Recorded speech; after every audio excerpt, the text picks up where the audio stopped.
But first, the story of Sean Hornbeck's homecoming captured the attention of the country. Several days after Sean was found alive, we reported that while he was missing, his parents had turned to self-proclaimed psychic Sylvia Brown for help.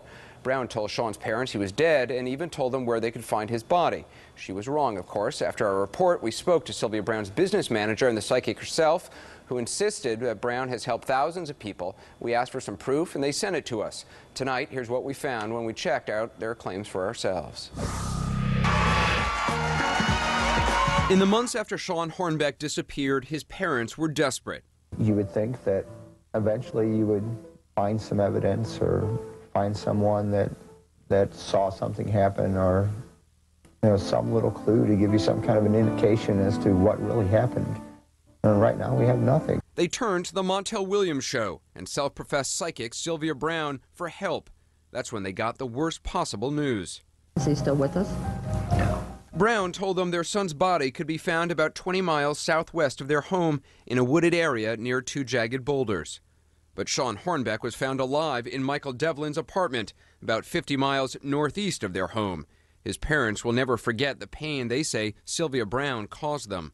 Hearing that was one of the hardest things we ever had to hear. Brown makes no promises about being right all the time, but by her count, she's solved hundreds of cases. Do you ever work with, police? Oh, yeah, I have 250 cases, in fact, right on my, there's a lot of cases I've solved right on Montel's show. I also cracked the ski mask rapist case. The ski mask rapist terrorized the San Francisco Bay Area during the late 1980s. Brown writes about the case in her book Insight, claiming she told police the suspect's last name began with the letter S and, quote, he works for the city, something to do with the streets, actually under the streets.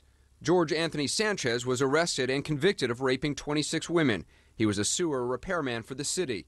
The Los Altos police confirmed Brown was involved with the case, but could not tell CNN what extent because the case happened so long ago.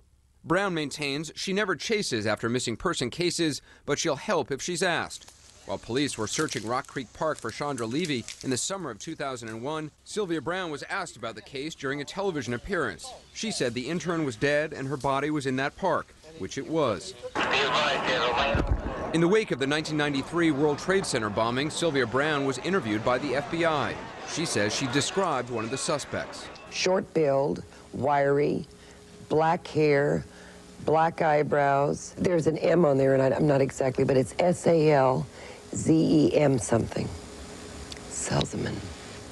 Salzman. MON. Okay, Salzman. That conversation, according to Brown, took place on March 16, 1993, and she claims she was talking about Mohammed Salameh, who was convicted in the terrorist attack. But he was arrested on March 4, 1993, 12 days before Sylvia Brown talked with the FBI. Brown says she's done thousands upon thousands of readings during her 50-year career, and that she has thousands of letters and affidavits from people she's helped.